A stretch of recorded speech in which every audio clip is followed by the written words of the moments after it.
ขอเชิญพุทธศาสนิกชนร่วมพิธีวางศิลาฤกษ์สร้างศาลาการประเรียนทุ่งเศรษฐีและวางศิลาฤกษ์ณสถานปฏิบัติธรรมทุ่งเศรษฐีกำหนดการวันที่ 6 ถึงวันที่ 7 พฤษภาคม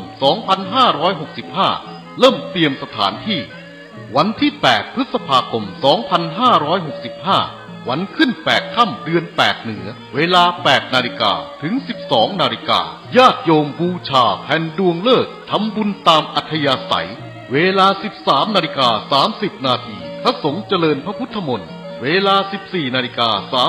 39 นาทีเริ่มประกอบพิธีวางศิลาฤกษ์สร้างศาลาการประเรียนจึงขอเชิญชวนผู้ใจบุญทุกท่านร่วมพิธีวางศิลาฤกษ์สร้างศาลาการประเรียนทุ่งเศรษฐีบ้านสันต่อตำบลบ้านโป่งอำเภอเวียงป่าเป้าจังหวัดเชียงรายนำโดยพระครูอภิวัตวิกรมพระอาจารย์บรรยงอภิวัฒโนพร้อมเจ้าภาพและศรัทธาบ้านสันต่อท่านที่ต้องการร่วมเป็นเจ้าภาพโรงทานอาหารน้ำดื่มติดต่อพ่อหลวงประดิษฐ์สาคำ062 478 0776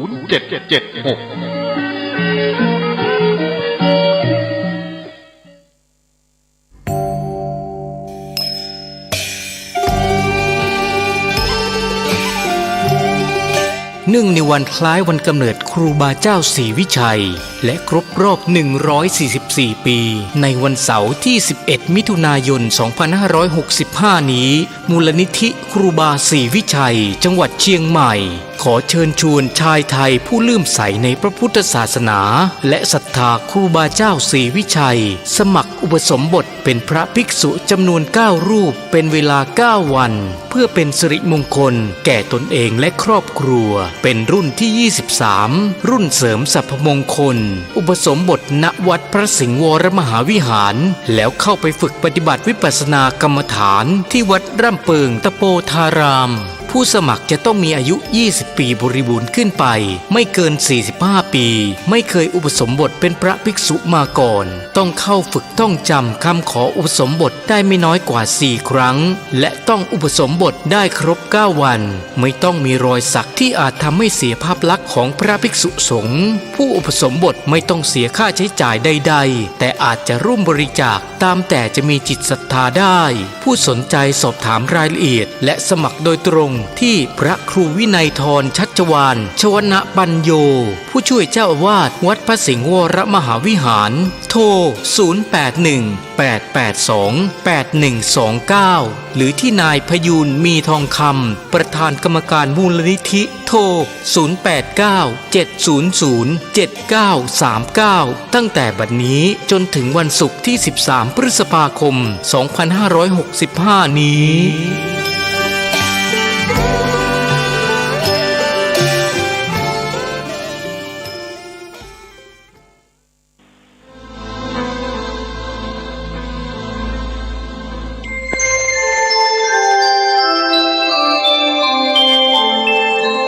ขณะนี้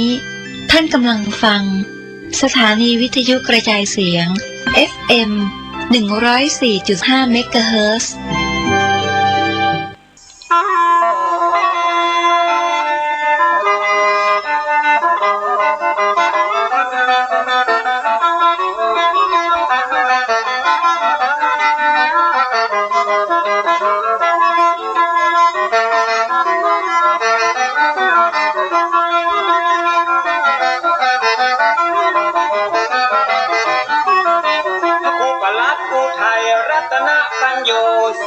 พระพุทโธขอเชิญชวนพี่น้อ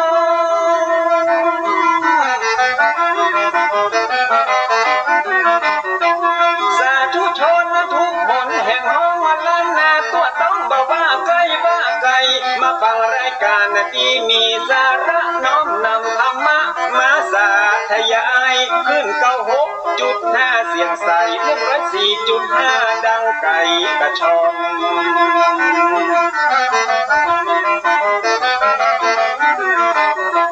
ของบ่ดีบ่เอามาตำของบ่ลำก็เอามาป้อนปรมัตถธรรมที่เป็นยอดน้อนของพระชินวรทรงตรัสสอนสั่งมันมาสัพพะเรื่องในล้านนาและภูมิปัญญา เก่าถ้าบ่ฟังคนเฒ่าตุเจ้าเปิ้นสอนมีพักตัวขาดนอนมีที่นอนขาดมุ้ง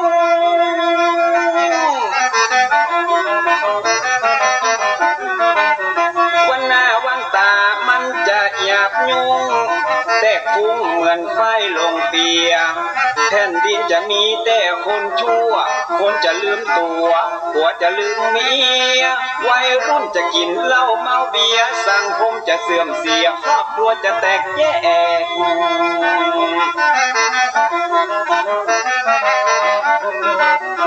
ถ้าฟังคนเฒ่าตุเจ้าเพื่อนสอนมีพัดตัวมีหมอนมีที่นอนมุ้งแขกแผ่นดินบ่เอาห้อนแตกวัยรุ่นจะบ่แหกคดเกณฑ์กองหีบจะดีรายการธรรมะสร้างสรรค์ชีวิตฟังเตอะจะมีแต่คุณประโยชน์ฟังธรรมะแล้วพิจารณาบ่ใจเข้าหูขวาแล้วออกหูซ้าย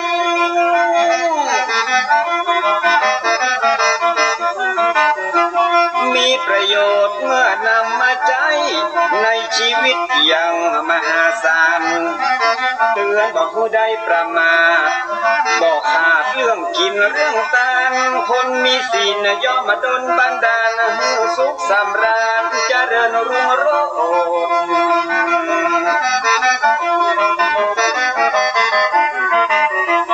พ่อคนเฒ่าเปิ้นเข้าวัดวาดน้อมนำศีลมารักษาภายโบสถ์คนบาเดียวจิตใจเหี้ยมโหดขี้มินขี้โกรธอยากจะป่าเพื่อนไว้บอนเอาแบบคนเฒ่ากำข้าเจ้าเปิ้นสอนแล้วจะเย็นมานอนแล้วบอกเมื่อหน้า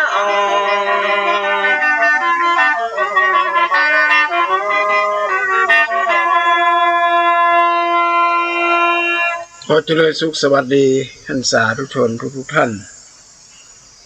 รายการทานธรรมทางสงบก็ได้มาพบปะญาติโยมถึงวันหนึ่งซึ่งวันนี้ตรงกับวันศุกร์ที่6 เดือน8เหนือขึ้น6ค่ำโอ้ใกล้จะถึงวันวิสาขบูชามาแล้วญาติโยมซึ่งรายการนี้ก็มีให้ญาติโยมได้ฟังกันทุกวันศุกร์นะครับความอุปถัมภ์จากวัดฝ่ายหินพระครูวิสุวัตรเป็นเมตตาให้ออกอากาศญาติโยมก็ฟังกันแล้วก็โทรศัพท์ก็มา0815955609โทรศัพท์ก็มาหาอาตมาภาพพระครูปราชญ์อุทัยรัตนปัญโยด็อกเตอร์ผู้ช่วยเจ้าอาวาสวัดพระศรีมรมหาวิหารก็ได้นำเอาสาระธรรมต่างๆข้อคิดในชีวิตประจำวันธรรมะพื้นๆก็ญาติโยมถ้าเอาธรรมะสูงล้ำไปก็ถ้าทำให้เบื่อหน่ายบางสิ่งบางอย่างเอาเป็นธรรมะสูงเกินไปบางทีเอาก็เอาธรรมะแบบพื้นๆจริงๆแล้วนี่ญาติโยมสาธุชนทุกท่านธรรมะเนี่ยหลวงพ่อพุทธทาสบอกว่ามันไม่ใช่อะไรนั่นแหละไม่ใช่วิเศษวิโสแต่ว่าทุกคนต้องปฏิบัติทุกคนต้องมีธรรมะหมายถึงการทำงานคือการกระทำถ้าทำดีเป็นห้องว่าธรรมะถ้าทำไม่ดีก็เรียกอธรรมเพราะนั้นธรรมะนี่เป็นภาษามคธเป็นภาษามคธหมายถึงว่าภาษาบาลีนั่นแหละที่พระพุทธเจ้าที่เป็นเคยตรัสไว้ในสมัยคำพุทธกาลเป็นห้องว่าธรรมะธรรมะได้กลายเป็นของสูงธรรมะคืออาภรณ์ธรรมะคือคุณากรน่ะคุณาคืออาภรณ์ประเสริฐหมายถึงว่าใครที่มีธรรมะหรือปฏิบัติตามหน้าที่ที่ได้รับมอบหมายจากธรรมชาติจากภาวะที่เขาได้ทำลงไปจากธรรมชาติเช่นเขามาเกิดมาเป็นคนเขาก็ต้องทำหน้าที่ดูแลทรัพยากรธรรมชาติกันไม่จะไปทำลายทรัพยากรธรรมชาติไปทำลายทำลายนี่ทำให้เกิดปัญหาบนภาวะอย่างต่างๆขึ้นมาปัญหาที่มันเกิดขึ้นทุกวี่ทุกวันเนี่ยพวกคนมาอยู่ในศีลอยู่ในธรรมพวกเขาเป็นอ ทำไปแต่ถ้าหากว่าเฮาปฏิบัติตามหลักธรรมะตามคำสอนขององค์พระสัมมาสัมพุทธเจ้าตามหน้าที่เฮามีหน้าที่อะไรยังยามหนุ่มยามแน่นยามวัยยามเยาว์วัยก็ต้องหมั่นศึกษาค้นคว้าหาความรู้มาใส่ตัวอย่าไปการไปแอวไปเล่นไปกินเมาเหล้าเมายาพอแก่ตัวมาเนี่ยโอ้หมดเรื่องหมดเนื้อหมดตัวไปผาปึ่งปะอาศัยไผกับมาได้แล้วก็มาจมมันแม่มว่าคนนั่นบ่ดีคนนั่นบ่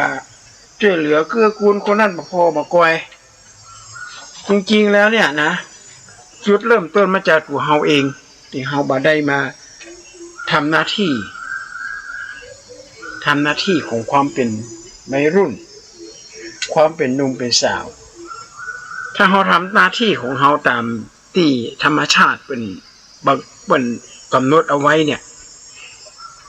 เราก็สามารถที่จะอยู่ในโลกนี้อย่างมีความสุขพระสงฆ์ก็มีหน้าที่เห็นอย่างหนึ่งเจ้าบ้านฆราวาสแปลว่าผู้ครองเรือนจะเนี่ยอย่างพ่องต้องคอต้องปล่อยตัวหูจักบ่ใช่ตามพึ่งตามพังเปิ้นเฮียนตัวเฮียนเปิ้นกินตัวกินเปิ้นอยู่ตัวอยู่แล้วสิ่งที่ตัวมาก็คือความเดือดร้อนของกูเก่าฉะนั้นเขาจึงหันว่าปัญหาของบ้านเมืองถึงมื้อถึงวันที่มันเดือดร้อนก็เพราะคนบ่ฮู้จักศีลธรรมบ่ฮู้จักหน้าที่คนโบราณเป็นบอกว่านอนเลิกลูกเจ้าหึ่งเจ้าจัดแจงมันพอกว่าแยงสลีเสื้อผ้า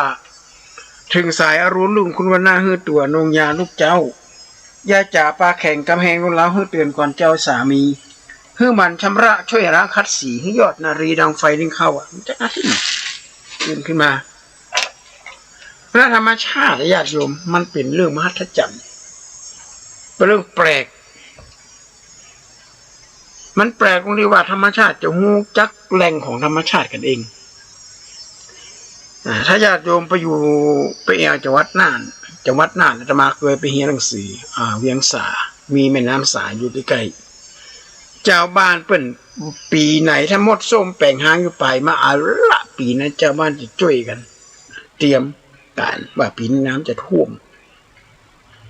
มีน้ำหนักเพราะอย่างนดแมงมดส้มแป่งหางอยู่บนป่ายไม้ใกล้จะถึงฤดูเข้าพรรษา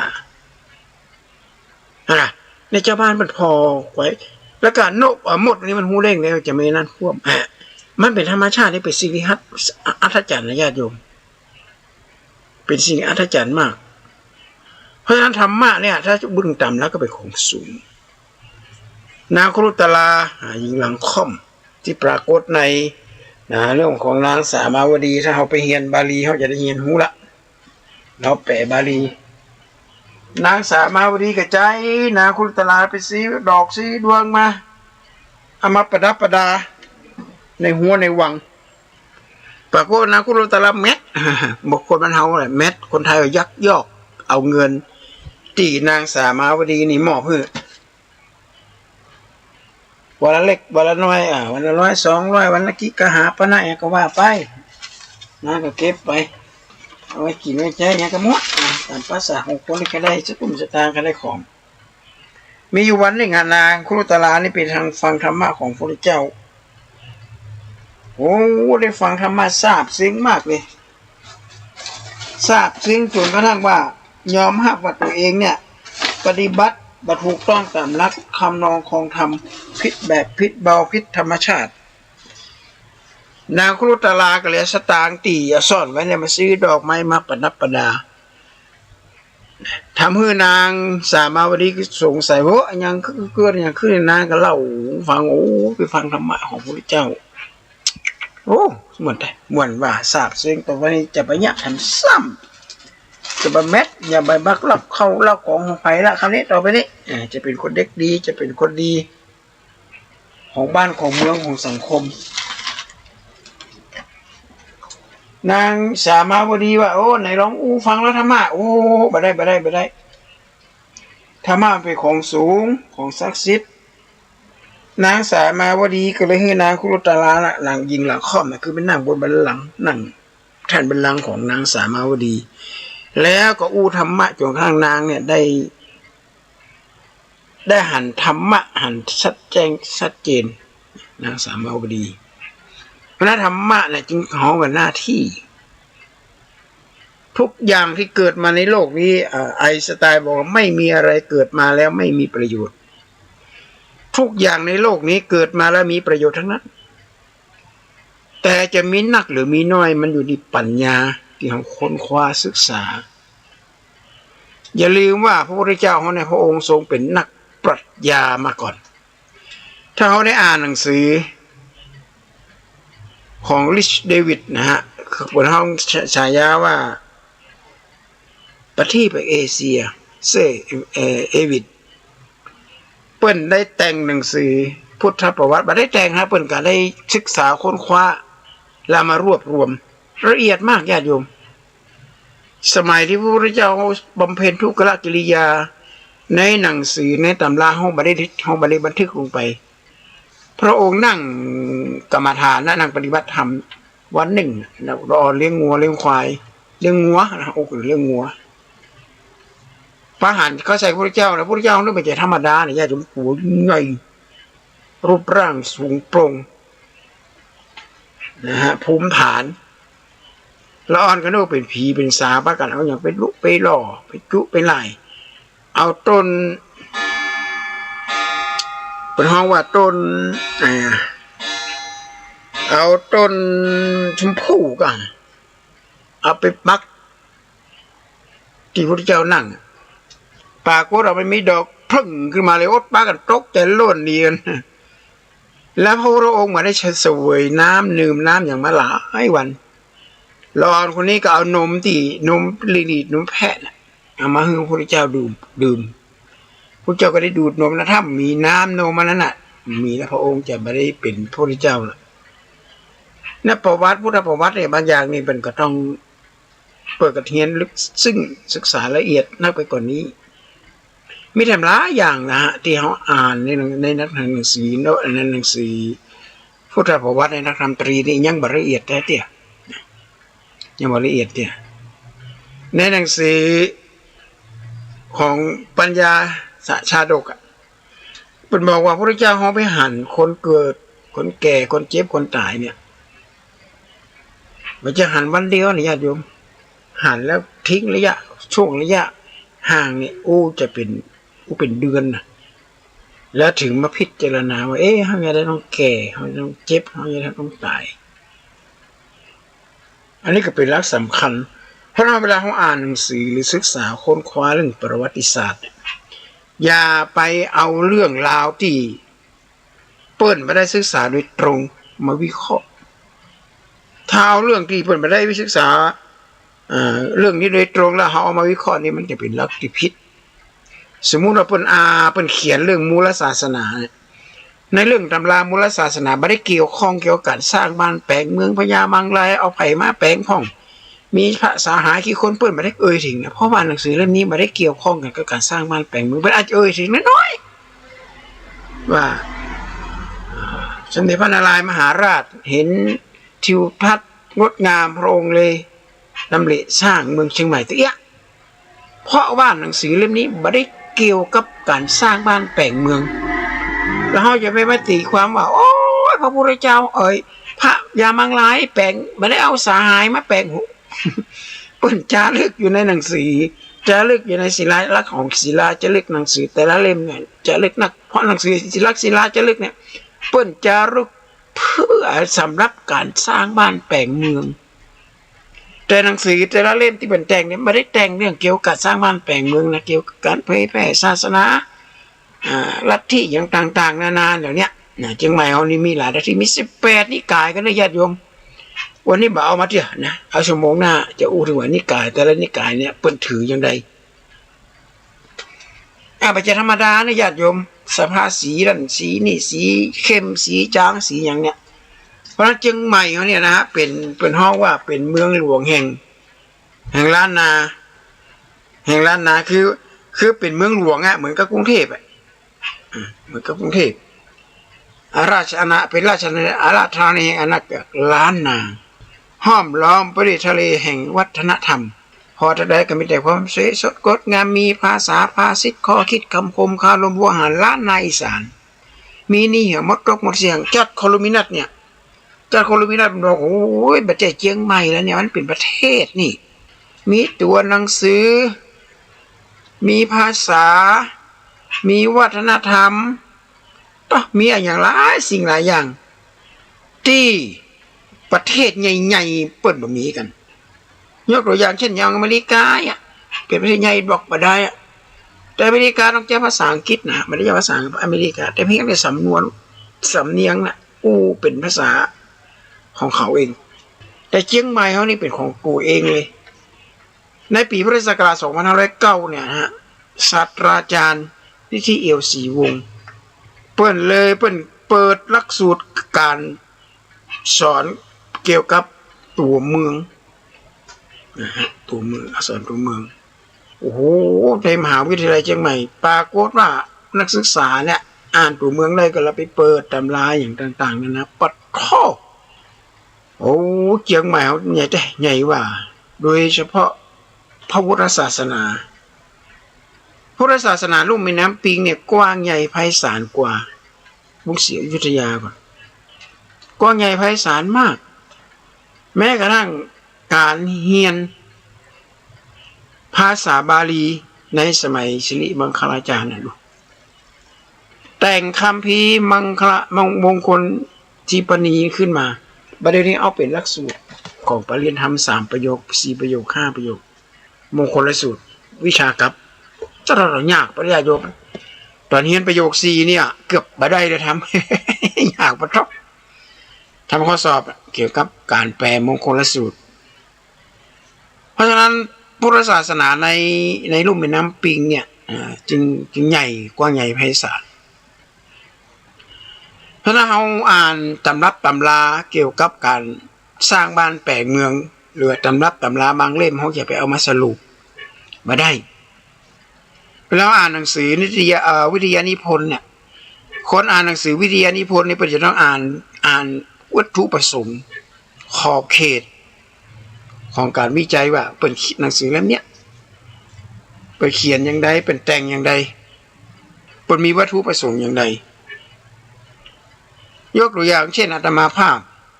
เรียนปริญญาโทศึกษาวิเคราะห์ปัจจัยแห่งความสำเร็จในการบริหารงานคณะสงฆ์ของพระอุบลีคุณูปมาจารย์ฟูอัตตชิวมหาเถระอดีตเจ้าวาดวัดพระสิงห์อดีตเจ้าคณะภาค5ผู้ตรวจการของเจ้าคณะภาค5สมัยนั้นเจ้าคณะภาค5เนี่ยมีทุกคนแปลจากว่าภาคเหนือตรวจอาตมาก็ศึกษาเกี่ยวกับกรณีองค์ศาสนา2ห้องที่เกิดขึ้นสมัยหลังครูบาศรีวิชัยเป็นมรณภาพลงแล้วครูบาเจ้าข่าวปีขึ้นมาดุสิตขึ้นมาปัญหาแล้วเนี่ยแต่หลวงพ่อเป็นสร้างโรงเรียนธรรมราชศึกษาใหญ่โตเป็นที่หู้จักของคนทั่วไปเดี๋ยวนี้ก็ยังเปิดอยู่อาตมามาได้ซอยละเอียดไปถึงการศึกษาของหลวงพ่อเช่นขายตี้ขายตังได้เอาเงินจำนวนที่ขายตี้ขายเอามาสร้างโรงเรียนไม่ได้อาศัยเงินรัฐบาลแต่อาตมาก็ไม่ได้เอ่ยถึงสมมุติว่ามีไผ่คนใดคนหนึ่งมาอ่านวิทยานิพนธ์เล่มนี้บอกว่าหลวงพ่ออุบลีไม่ได้สร้างโรงเรียนอันนี้ก็คิดผิดต้องดูศึกษาวิเคราะห์ตอนที่เขียนวัตถุประสงค์ว่าเขียนเรื่องอย่างเรื่องการปกครองความสำเร็จในการด้านการปกครองปัญหาองค์ศาสนา2ห้องเกิดขึ้นเป็นระยะเวลา12ปีแก้ไขไม่ได้หลวงพ่ออุบลีแก้ไขแค่วันเดียวสามารถแก้ไขได้และสามารถแยกแยะอย่างต่างๆออกมาปรับความเข้าใจระหว่างครูบาข่าวปีกับครูบาน้ำบ่อหลวงตอนนั้นนะละมาอู้ถึงละว่ามันเป็นอย่างมันพิษกันอย่างกันเนี่ยเราอู้ถึงว่าเนี่ยเรามาเทศธรรมของมาอู้ถึงธรรมะแต่ว่ามาที่บาให้ญาติโยมทั้งหลายฟังก่อนว่าหนังสือบางเล่มที่เป็นเขียนขึ้นมาแต่งขึ้นมาน่ะบางทีมันอาจจะแบบครอบคลุมเนื้อหาสาระ ทุกอย่างอาจจะครอบคลุมเฉพาะที่เป็นเขียนไว้มูลศาสนาก็จะอู้เรื่องศาสนาความเป็นมาศาสนานี้มาพุทธศาสนาเป็นอย่างไรหลักคำสอนเป็นอย่างไรประวัติของพระพุทธเจ้าเป็นอย่างไรเนี่ยอันเปิดไปห้องมูลศาสนาแต่ว่าการปกครองบ้านเมืองการสร้างบ้านแปลงเมืองนี่ใจเปิดไม่ได้เขียนเปิดไม่ได้กล่าวถึงในเมื่อเปิดไม่ได้กล่าวถึงเขาจะไปกล่าวเขาจะไปอ่านว่าโอ้ไม่ได้สร้างนี่พญามังลายกับพญางามเมืองพระขุนรามคำแหงอยู่แล้วคนละทางกันดูหนังสือแล้วนี่ไม่กล่าวถึงเลยไม่ใช่ฮะไม่ใช่เป็นการอ่านหนังสือบาเข้าใจคำนำหนังสืออ่านดูคำนำก่อนว่าหนังสือเล่มนี้ที่ท่านถืออยู่เนี่ยครั้งพิมพ์ครั้งที่1ครั้งที่2จุดประสงค์เป็นยังไงคำนิยามเป็นยังไงเขาจะเข้าใจถึงปัญหาเรามาเข้าสู่เนื้อหาสาระของหลักธรรมในทางพุทธศาสนาที่พระพุทธเจ้าก่อนที่จะเสด็จรับขันพระปรินิพพานเป็นสั่งภิกษุอุบาสกอุบาสิกาว่าให้ทำตัวด้วยความไม่ประมาทความบ่ประมาทตัวเดียวเนี่ยมันครอบมันคุมไปทุกสิ่งทุกอย่างญาติโยมที่ฟังรายการธรรมะตอนเนี้ยนะฮะไม่ว่าจะเป็นคนต่างจังหวัดอาจจะเข้าใจอยู่อาตมาพยายามที่จะสื่อสารให้ชั้นสั้นสื่อสารให้คล้ายๆกับภาษากลางนะบางคนไม่เข้าใจแต่ภาษาอังกฤษโยมก็ไม่ต้องฟังละนะมันเป็นภาษาบ้านนอกภาษาต่างประเทศไม่ใช่ภาษาบ้านเราเมื่อก่อนไม่มีโยมกำลังกระจัดรายการสดๆกับฝรั่งโยมก็โทรเข้ามาฝรั่งว่า you don't to have a with him you want to have a with him อะยัง 0815955609 โทรเข้ารับทรัพย์ก็มาถามแต่โทรศัพท์ในสายที่เป็นภาษาเมืองเหนือภาษาไทยภาษากลางจะพูดภาษาเนี้ยให้ญาติโยมทั้งหลายสื่อให้ญาติโยมทั้งหลายเข้าใจถึงวิถีชีวิตคนเราเกิดมาเนี่ยเป็นปรัชญาของการดำเนินชีวิตว่าเขาติให้เราคิดใหม่ไผว่าไผกล่าวยังเขาติคิดใหม่เขาใช้ให้ทำไปเขาให้ก็ต้องขอบคุณเขาดีก็ดีต่อเขาขอก็ให้เขาบ่นให้ทนเอาเขาให้ตักเตือนเขาแปลว่าโง่นะเขากลุ้มให้เราปลอบเขาโกรธให้เราเฉยเขาด่าให้เดินเลยเขาเฉยเพราะเราเย็นใจสงบก็ต้องได้กายสงบใจสงบก็สามารถที่จะอยู่กับโลกมนุษย์นี้ได้ในยุคนี้ปัจจุบันนี้ญาติโยมเขาหันข่าวหน้าหนังสือพิมพ์ยังต่างๆนานาในโซเชียลอย่างต่างๆล้วนแล้วแต่เป็นปัญหาที่มีบาลีอยู่คำหนึ่งว่ามนุษย์อคสโมนัตถิไม่มีมนุษย์ไหนเนี่ยจะสมบูรณ์แบบไปทุกสิ่งทุกอย่างทุกหย่อมย่าแต่ละคนก็มีปัญหาไปคนละอย่างบางคนเนี่ยนะฮะทรัพย์สมบัติก็บ่มีเขาของก็มีบาลานซ์ตอนแต่ได้ลูกออกมาเป็นโหลๆญาติโยม สุขภาพร่างกายออกมาจากไหนกันมีลูกมีหลานออกมาเป็นโหลๆบางคนมีทรัพย์สมบัติเงินทองโอ้ยกินจ่าได้ดิ้งมาหมดบ่มีลูกบ่มีหลานหรืออุ้มก็เป็นนี่น่าหันใจนะอันนี้ก็เป็นแล้วก็เป็นปัญหาเป็นปรัชญาไปว่าอย่างเป็นอย่างได้กับผมว่าถ้าอู้ตามหลักของวิทยาศาสตร์ตามหลักของเศรษฐศาสตร์ก็คงจะบ่มีเวลาที่จะไปอยู่กับเมียอยู่เวลากับเมียเวลาที่จะมาทำให้เกิดปัญหาเกิดเพิ่มประชากรตัวได้อันนี้ก็เป็นวิทยาศาสตร์ไปหรือสุขภาพร่างกายพักผ่อนบ่เพียงพอกินอาหารบ่ครบถ้วนก็เลยบ่สามารถที่จะมีบุตรได้แล้วก็มีนักนะญาติโยมมันจะมีเฉพาะบ้านเฮาสองหลังคาเงิน3หลังคาเงินมีนักที่เป็นคนมีฐานะแต่บ่มีลูกเนี่ยมีนักอย่าไม่น้อยใจมีลูกแต่บ่มีเงินบ่มีทองกับมีนักอาตมาภาพเนี่ยพ่อแม่เลี้ยงมาเนี่ยนี่ลูก6คนหัวใจ3คนมี3คนไหเข้าเนี่ยอันย่อยๆแต่ก่อนนะนึกถึงไหเข้าเนี่ยแม่จะหัว1เข้าเต็มไหแมลงมดลึง คนเมืองเป็นว่า3 จ่ายจำบวกควายก็แห้งเป็นว่านะมีลูกชายผู้ชาย3 คนมีหญิง3 คน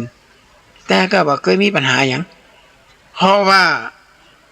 วิถีชีวิตในการอยู่เนี่ยวิถีชีวิตในการอยู่เนี่ยบ่มีการแก่งแย่งชิงดีชิงเด่นกันพ่อแม่ก็ยังให้ยะนาถึงเวลาก็ทำให้ทำสวนทำเสร็จแล้วทำให้ทำนาเสร็จก็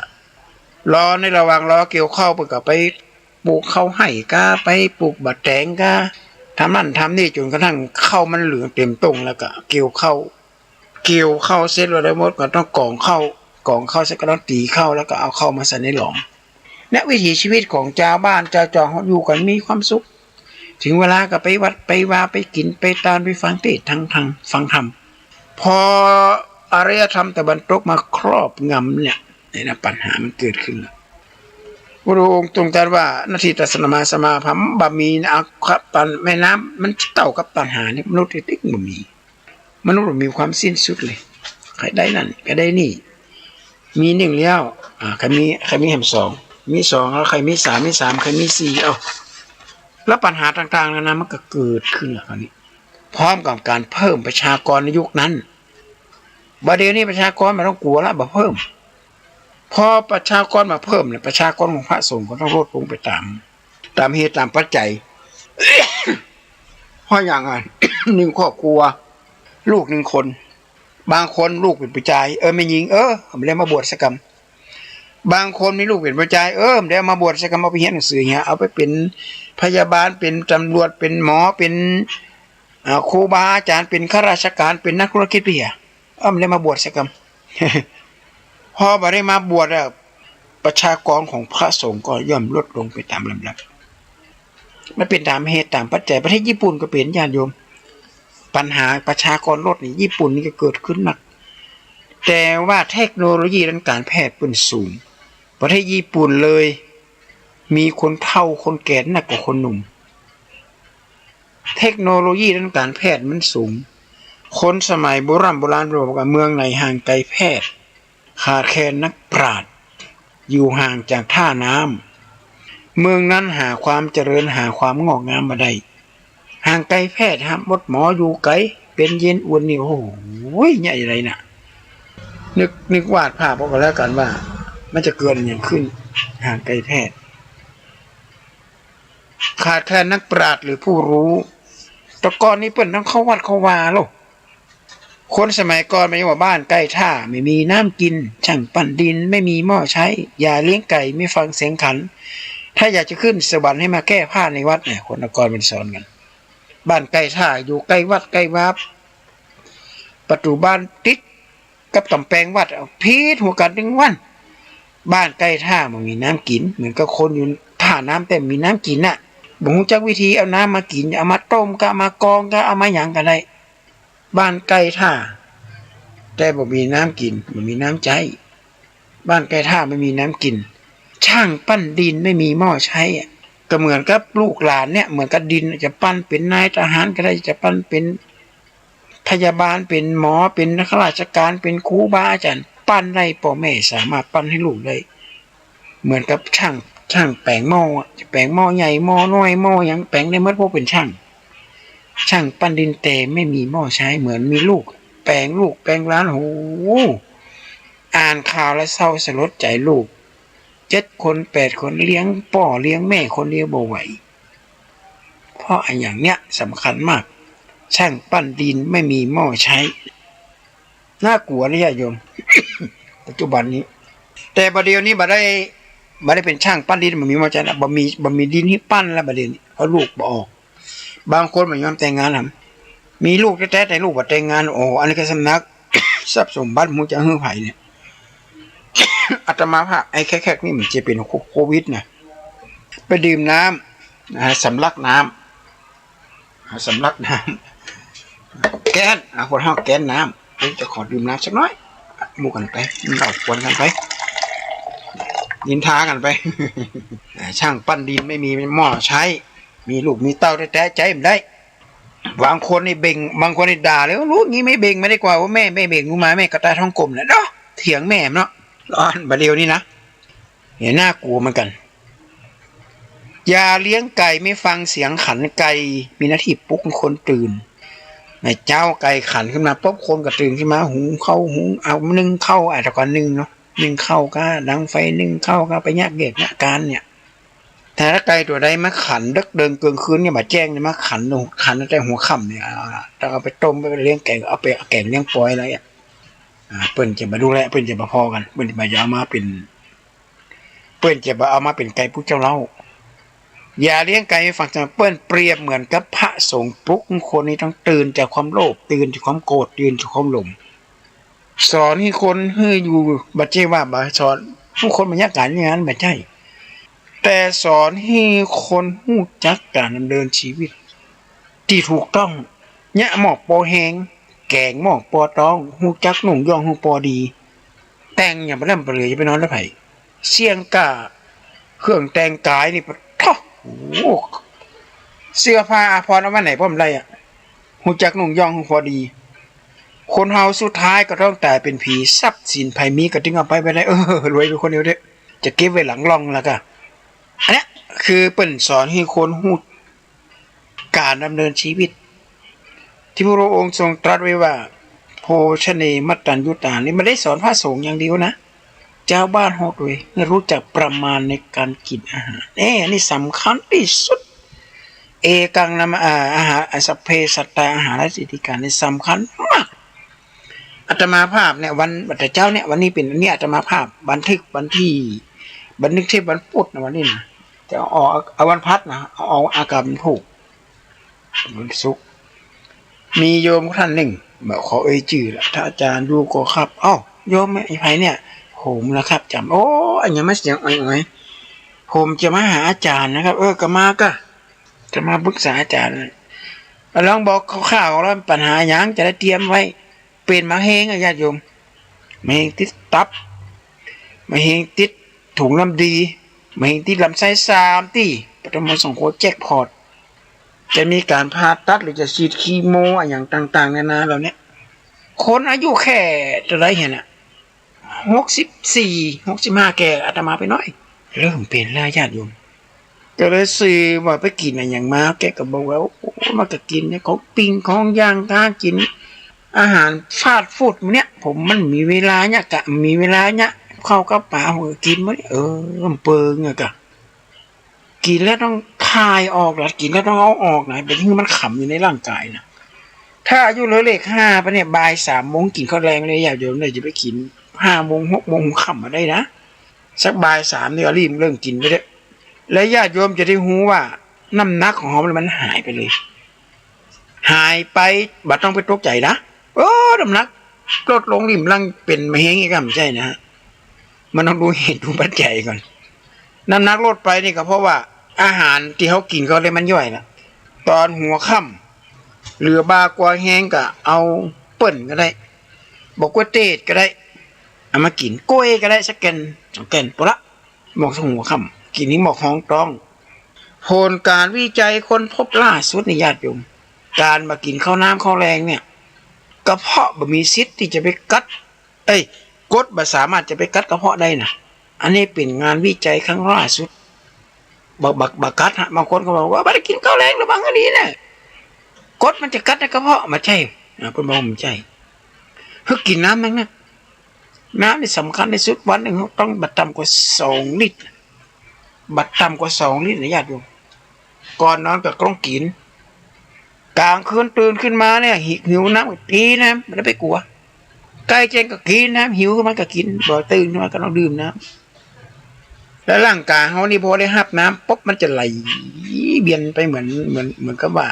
เขาปลูกไห่ปลูกนาปลูกข้าวปลูกอย่างมีน้ำไหลผ่านไปตลอดจะทำให้เขามีสุขภาพพลามัยที่สมบูรณ์แต่ในขณะเดียวกันนี่บักกินน้ำเนี่ยบักกินน้ำบักดื่มน้ำเนี่ยดื่มน้ำน้อยๆเนี่ยอันตรายที่สุดตับไตขั้วในเนี่ยมันจะไปค้อนกันแล้วจะกลับมาเกิดเป็นของเขาเป็นไขมันเร็วจะเป็นไขมันเร็วจะทำเขาไปสบายเปลี่ยนเย็นอุ่นญาติโยมต้องระมัดระวังให้ดีเนอะจะไปแจ้งใครนะก่อนนี่ประเทศจังหวัดภาคอีสานเนี่ยมันจะมีโรคชนิดหนึ่งเป็นห้องโรค ไหลตายหรือภาษานี่เป็นมาว่าสลิปแอดเนียโรคไหลตายนี่ปรากฏอยู่ในประเทศภาคอีสานนี่ค่อนข้างหนักหน่อยนี่บ้านเฮาก็ตายก็มีนะญาติโยมเชื่อว่าภาคอีสานนี่เนี้ยนะเพิ่นก็คุยใจว่ามันเพราะอย่างคนต้องตายปรากฏว่าคนพบว่าคนมากินน้ำญาติโยมกินน้ำน้อยลำไปกินน้ำน้อยเนี่ยนะฮะน้ำบ่เข้าไปสู่ในร่างกายเนี่ยกลางคืนมันแห้งอากาศมันก็แห้งคนก็เลยเกิดหัวใจวายนะฮะน้ำบ่เข้าไปถึงร่างกายอันนี้ก็น่ากลัวนะดูน้ำนักๆเป็นต้องกลัวเส้นตางละน้ำราคาก็ไปถูกเปลี่ยนแปลงแล้วน้ำต้องเป็นน้ำที่สะอาดนะถ้าน้ำที่สะอาดที่สุดในโลกนี่ญาติโยมน้ำต้มเนี่ยบัดเดียวนี่มันมีงานวิจัยอย่างหนึ่งเป็นบอกว่า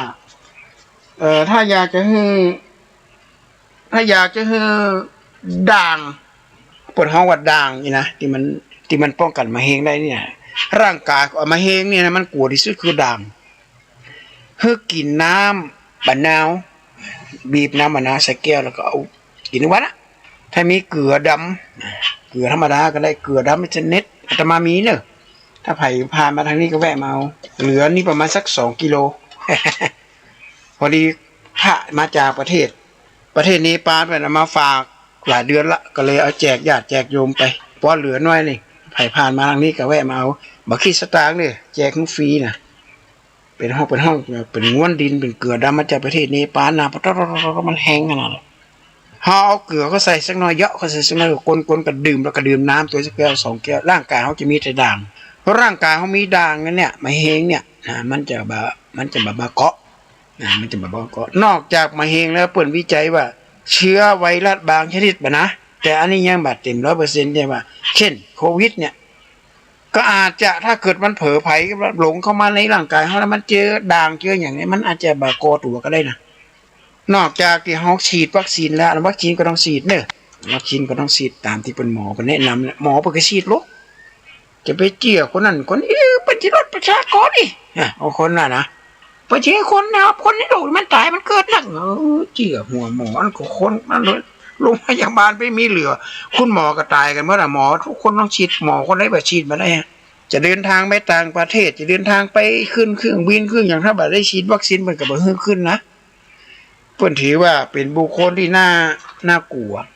อันนี้เป็นงานวิจัยนะญาติโยมว่าดื่มน้ำหนักแล้วก็น้ำมะนาวน้ำขิงน้ำบะขูดหั่นเอามาต้มไอ้หมูเนี้ยของอยู่ใกล้ตัวเฮาบะมีอันตรายนะเพราะเฮาของประเภทนี้มันอยู่ในหม้อแกงเฮาตลอดญาติโยม เฮากินข้าวแล้วกินข้าวเฮาก็ต้องใส่ละแกงออมเป็นยังใส่จะไข่ลาบซ่าคั่วในก็ยังใส่บ่แขวนนี่เป็นว่าเนาะก็ต้องใส่เครื่องเทศเหล่านี้ก็จะเป็นตัวกระตุ้นภูมิต้านทานของร่างกายแล้วที่พระเจ้าเป็นทรงบัญญัติมาให้พระสงฆ์เขาเนี่ยฉันอาหารมื้อเย็นเนี่ยก็ถูกต้องละบางสิ่งบางอย่างเนี่ยเขาสังเกตดูว่าพระเกจิอาจารย์อายุ90 ปี100 ปีนะอายุเป็นยืนขนาดเลยเพราะเป็นฉันอาหารน้อยญาติโยมเป็นฉันน้อยอยู่แก่ตัวมานะอายุ60 ปีขึ้นไปนะกินน้อยๆอย่าไปกินนักอาหารมื้อที่จะกินนักที่สุดเนี่ยคือตอนเจ้ากินนักกินจนอิ่มเลยนะกินจนอิ่มเลยเม็ดเจ้าเนี่ยมื้อเจ้านี่เป็นมื้อที่สำคัญขนาดนักเลยเพราะร่างกายเขาขาดอาหารมันเลยมันหัวค่ำละบางก่อนนี่เป็นความเข้าใจผิดว่ามากินข้าวงายไปกินในแม่ตอนเนี่ยผมบอกว่าจะมีอันตรายต่อสมองจะทำงานจ้าเป็นว่านะงานวิจัยนะเพราะฉะนั้นก็แม่ง่ายแม่เจ้าเนี่ยกินนักกินอาหารกินอิ่มแล้วก็ไปแยกกันยังไงแม่ตอนก็ตอนเจ้าเฮากินยังเศรษฐีเป็นว่านะกลางวันเฮากินเหมาะกับเศรษฐีน้อยๆเศรษฐีย่อยๆเมื่อค่ำเฮากินยังยาจกเป็นว่านะกินร้อนตอนแทนกินไหมผลไม้หลากไม้สัก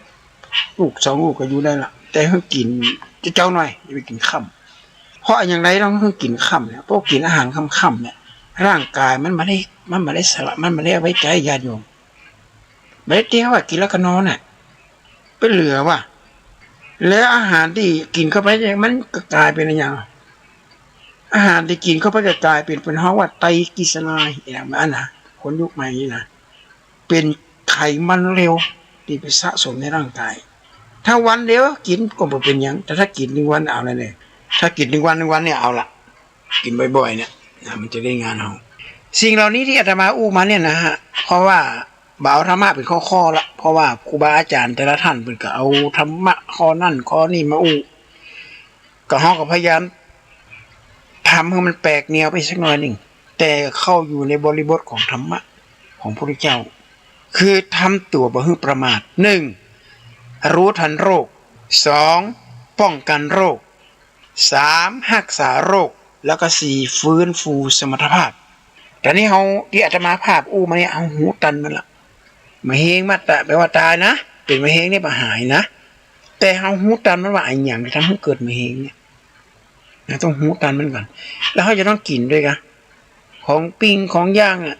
บ่อยากจะให้เกิดปัญหาก็บ่ต้องปิ้งบ่ต้องย่างเอานึ่งเขาก็ได้เนาะป่าเขาก็นึ่งเขาบ่ทอดละถ้าเขาเอานึ่งเนี่ยโอกาสที่จะเป็นมะเร็งมันมีนักแล้วก็เขาก็เสี่ยงกันน้ำมันถ้าเขาทอดเนี่ยโอกาสที่จะเขาเป็นมะเร็งก็มีแล้วก็เขาก็เสี่ยงสตางค์ด้วยนะซื้อน้ำมันซื้ออย่างมาเนี่ยมาใส่แต่ถ้าหากว่าเขานึ่งเสี่ยงกระเพาะกะไออุปกรณ์ในการนึ่งเนี่ยมันก็จะมีอย่างข้องมีเครื่องปรุงเครื่องเทศมีอย่างต่างๆนะเอาใส่เข้าไปมันก็เลยอร่อยบอกว่าจิ้นไก่เหมือนกันนะจิ้นไก่ที่ญาติโยมได้มาเนี่ยไก่เมืองไก่ยังก็ดีนะบ่ได้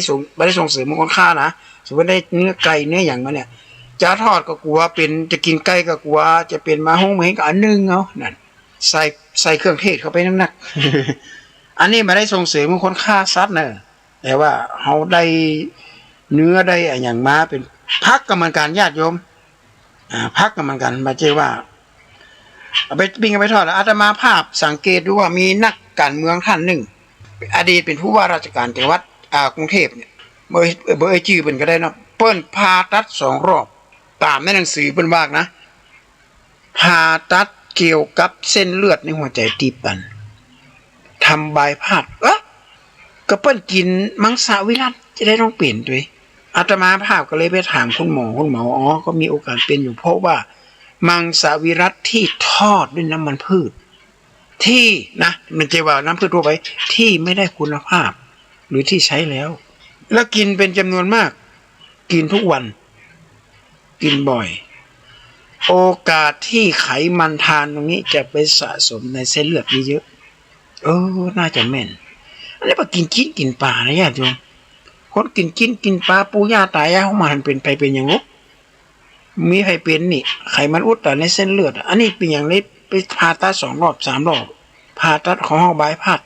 อันนี้ประวัติของเปิ้นได้เขียนไว้นะว่าเปิ้นไม่เขียนว่าตอนที่ท่านไม่สบายผ่าตัดลิ้นเส้นอุดตันหัวใจเส้นเลือดในหัวใจอุดตันอะไรเพราะฉะนั้นวิธีการที่ไม่อยากจะให้เกิดไขมันนักอันนึงพักอันนึงลวกเอามาทอดละถ้าจะทอดก็ต้องเป็นน้ำมันมะพร้าวสำหรับทอดที่มีคุณภาพด้วยนะน้ำมันมะพร้าวน้ำมันมะกอกน้ำมันงาอย่างเนี้ยแต่น้ำมันที่สกัดเย็นนี่เปิดมาแนะนำเพื่อเอาไปทอดนะน้ำมันสกัดเย็นประเภทน้ำมันมะกอกน้ำมันมะพร้าวน้ำมันงาเนี่ยนะญาติโยมมาตื่นเจ้าขึ้นมาก็ใส่สักจ้อนดื่มเข้าไปสักระยะหนึ่งนะตอนนี้อาตมาภาพก็ได้ดูใน YouTube เนี่ยคนที่เปิ่นมาอู้เปิ่นก็เป็นหมอมันน่าจะจุจะไล่ละให้ดื่มตอนเช้าตอนท้องว่างจะทำให้ไขมันเร็วมันลดลงญาติโยมก็ลองไปเปิดพอเนี่ยอันนี้อาตมาก็บั่นใจนะมันได้ส่งเสริมให้คนไปกินของย่างของน้ำมันประเภทนี้เป็นเพราะว่าเป็นน้ำมันสกัดเย็นหรือเป็นว่านะเอาราดลงในสลัดเป็นถุงเป็นกองนะครับคืนมาเราก็เอาน้ำมันประกอบของน้ำมันงาของน้ำมันแบบปลาของส กัดเย็นนะลงวงเล็บสกัดเย็นตี้มีออยด้วยนะญาติโยม มันจะไปซื้อแต่มูลร้านขายทั่วๆไปจะไปซื้อมาเนอะเพราะว่ามีออยไผ่มารับรองเปิ้นบอกว่ามันดีนะ ก็ลองดูนะลองดูอาตมาภาพกับใจเวลามาจัดเมื่อละนะญาติโยมสาธุชนทุกท่านการฟังเทศน์ฟังธรรมเนี่ยนะญาติโยมมันเป็นเรื่องที่สำคัญมากเพราะว่าถ้าเราบ่ฟังเทศน์บ่ฟังธรรมบ่ศึกษาเรื่องของพุทธศาสนาให้เลยเนี่ยมันเป็นชาวพุทธที่ติ๊กเอาไว้ติ๊กเอาไว้เป็นพุทธศาสนาพุทธนี่นะองค์การสหประชาชาตินี่เป็นรับรองนะโทนี่บาลาออดหรือหมอกเนี่ยเป็นศาสนาเดียวในโลกที่คนอยู่ในองค์การสหประชาชาติไม่ใช่คนพูดแต่ยอมรับว่าพุทธศาสนาคือศาสนาแห่งสันติภาพเพราะมีหลักคำสอนเป็นหมวดแบ่งแยกโอ้โหฝรั่งมาอ่านก็ใส่ทราบซึ่งในรถพระธรรมทราบซึ้งมากเพราะฉะนั้นก็ญาติโยมที่เป็นชาวพุทธก็จะเป็นคนบางคนจะดีบางคนจะละเลยรักธรรมในทางพุทธศาสนาเพื่อจะเอามาดำเนินชีวิตให้ถูกต้องตามคำนองของธรรมตามหลักตามหน้าที่บางคนกว่าจะรู้ว่าพุทธศาสนาเป็นศาสนาเป็นมีความสำคัญไปนอนยิ้มแป้นอยู่ในห้อง ICU ละจะกินก็ได้มาได้จะไปตานก็ตานมาได้โอ้เป็นดีอินดูข้ากินข้าตานก็ตานเห็นในขณะที่เขายังมีร่างกายเขายังแข็งแรงไปไหนมาไหนได้สะดวกข้าจะกินข้าจะตานเหี่ยเปิ้นว่าอย่างว่ายามกินอย่าเมื่อกินเนี่ยนะยามบ่มีสาวใจยามกินกันนะยามบ่มียามบ่สบายนะสาวใจมากก็มากแต่กินที่ลาบเก่งออมก็บ่ฮ้อนจะได้กินอย่างนั้นนะ